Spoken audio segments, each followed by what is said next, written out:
Good morning students. मैं मोनिका थंदेरा आपकी हिंदी विषय अध्यापिका आप सभी का कक्षा 5 में स्वागत करती हूँ एवं आशा करती हूँ कि आप सभी स्वस्थ होंगे। आज हम हिंदी 1 में पाठ एक बूंद पढ़ने जा रहे हैं। यह एक कविता है। इस कविता के अंतर्गत कवि हमें बूंद के माध्यम से जीवन में आगे बढ़ने की प्रेरणा दे रहे हैं कि हमें कभी भी किसी भी बाधा से डरना नहीं चाहिए। यदि हम कुएं के मेंढक की तरह एक दायरे में ही सिमट के रह जाएंगे तो हम अपने जीवन में आगे नहीं बढ़ पाएंगे। जो बच्चे परिश्रम के डर से कार्य की शुरुआत ही नहीं करते, उन्हें जीवन में कभी भी सफलता नहीं मिलती है। यही प्रेरणा हमें यह एक बूंद कविता दे रही है। जो निकलकर बादलों की गोद से थी अभी एक बूंद कुछ आगे बढ़ी, सोचने फिर यही जी में लगी, आह क्यों घर छोड़कर मैं यूं कड़ी।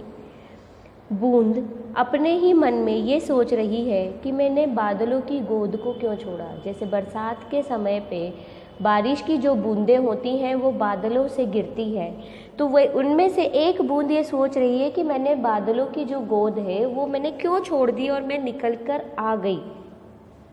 अब वो ये सोच रही है कि क्यों मैंने अपना घर छोड़ा। क्या सोच रही थी मैं जिसे सोचकर मैंने अपने घर को ही छोड़ दिया। देव मेरे भाग्य में है क्या बदा, मैं बचूंगी या मिलूंगी धूल में, या जलूंगी गिर अंगारे पर किसी, चूप पड़ूंगी या कमल के फूल में।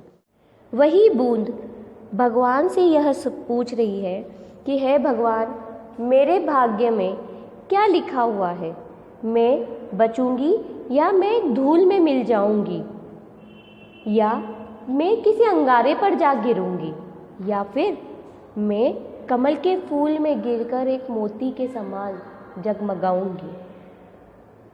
बह गई उस काल एक ऐसी हवा, वह समुंदर और आई अनमनी, एक सुंदर सीप का मुंह था खुला, वह उसी में जा पड़ी मोती बनी।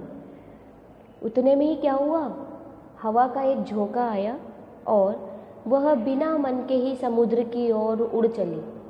हवा के साथ साथ वह बूंद समुद्र की दिशा में चली गई। उस समुद्र के वहाँ एक सुंदर सा सीप अपना मुंह खोल के बैठा हुआ था, यानी एक सीप था जिसका मुंह खुला हुआ था। वह बूंद उस सीप में जाकर गिर गई और मोती बन गई। बूंद के भाग्य में क्या लिखा था, मोती बनना लिखा था। क्यों लिखा था, क्योंकि उसने बादलों की गोद को छोड़कर आगे बढ़ने का फैसला किया। उसका मन नहीं था आगे बढ़ने का, लेकिन फिर भी वह आगे बढ़ रही थी। तो उसके साथ क्या हुआ, वह सीप के मुंह में गिरकर एक मोती के समान बन गई। लोग यूं ही हैं झिझकते सोचते, जबकि उनको छोड़ना पड़ता है घर, किंतु घर का छोड़ना अक्सर उन्हें बूंद लोग कुछ और ही देता है कर। अर्थात लोग भी ऐसे ही झिझकते हैं अपने घर को छोड़ने के लिए। जिस प्रकार बूंद ये सोच रही थी कि मैंने बादलों की गोद को क्यों छोड़ा, उसी प्रकार बहुत सारे लोग ये सोचते हैं कि हम अपना घर क्यों छोड़कर जा रहे हैं, हमें ऐसी क्या आवश्यकता है कि हम इन्हें छोड़ रहे हैं। लेकिन बहुत सी बार उनके इस निर्णय से उनका जो जीवन है वो किसी और ही दिशा में चला जाता है। बहुत ही अच्छे परिवर्तन उनके जीवन में आते हैं और वो बहुत अच्छे अच्छे कार्य करते हैं। यदि लोग अपना घर नहीं छोड़े तो वह आगे कैसे बढ़ेंगे। क्या हम अपने ही घर में रह के आगे बढ़ सकते हैं? नहीं, हमें परिश्रम करना पड़ता है अपने जीवन को सार्थक बनाने के लिए। और परिश्रम के लिए और जीवन में आगे बढ़ने के लिए हमें कई सारे त्याग करने पड़ते हैं, जिनमें हमें बहुत सी बार अपने घर का त्याग भी करना पड़ता है। तब कहीं जाकर हमें अपने लक्ष्य की प्राप्ति होती है।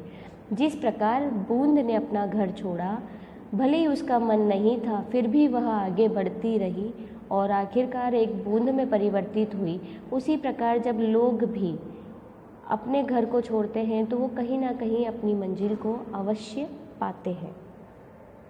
Thank you.